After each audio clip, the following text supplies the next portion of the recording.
लोग के पास अकल नहीं है, तुम लोग सीधा जाता है, ये लोग तुम लोग को बुलाता है। तुम लोग खुद सोचो।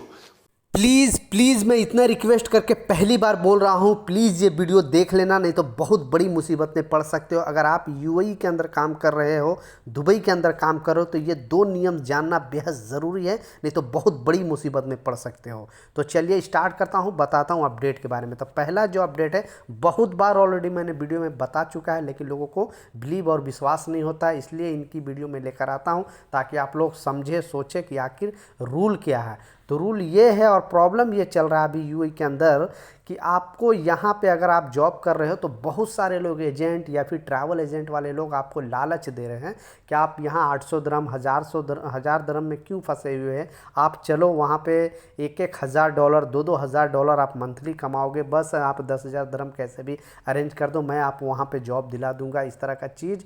और फिर आप पैसे दे देते हो और आपके पास कोई डॉक्यूमेंट नहीं होता। फिर आप सोचते हो कि मैं इसका कंप्लेन करूँ, केस करूँ, दुबई पुलिस के पास जाऊँ। तो जब तक नहीं आपके पास कुछ डॉक्यूमेंट होगा, जब तक नहीं आपके पास कुछ प्रूफ होगा, तब तक दुबई पुलिस कुछ नहीं कर सकती है।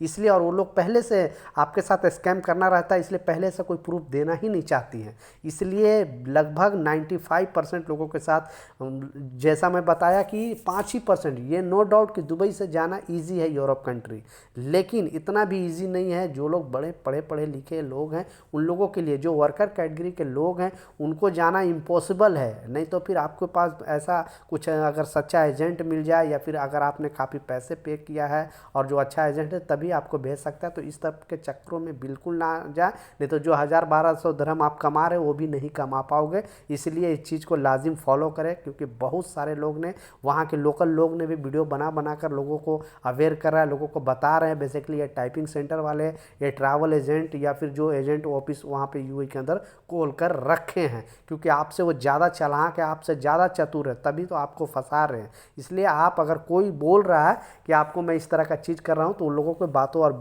बातों पे विश्वास बिल्कुल ना करें।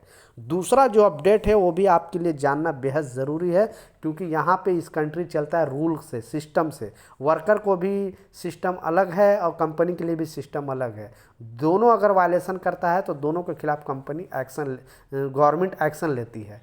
तो क्लियरली बोला गया है, अगर आपने ये मिस्टेक कर दिया तो कंपनी के पास राइट होता है कि आपकी सैलरी कटिंग कर दे, यानी आपकी सैलरी कटिंग कर सकती है। कटिंग करने का कारण है, बहुत सारे लोग होते क्या हैं कि गुस्से में कैंप में, जिस कैंप में रखती है कंपनी वर्करों को, उस कैंप को तोड़ फोड़ करने लगते हैं, उनका जो सामान है नुकसान कर देते हैं, इस तरह का चीज़ है। तो बोलते हैं कि हमें क्या करेगी कंपनी। तो ये कंपनी के पास राइट है, गवर्नमेंट राइट देकर रखी है कि अगर उसका सामान का आपने कोई भी नुकसान पहुंचाया, आपका उस सामान उसमें तोड़ फोड़ किया, किसी तरह का नुकसान किया, तो कंपनी के पास राइट है कि आपकी सैलरी से ये कटिंग कर लेगी।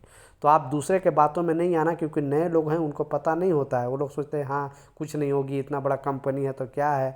ऐसा कुछ नहीं है, कंपनी के पास राइट है, आपके सैलरी से वो कटिंग कर देगी। जो भी सामान का नुकसान करोगे, मान लिए बाथरूम में है कोई सामान है उसका नुकसान कर दिया, कोई किचन है उसका नुकसान कर दिया, और कुछ भी कैंप वगैरह में अगर नुकसान करोगे तो आपकी सैलरी से कटिंग हो जाएगी। फिर आप मुसीबत में पड़ सकते हो। अगर ज़्यादा वायलेशन करोगे तो जेल भी जाना पड़ सकता है।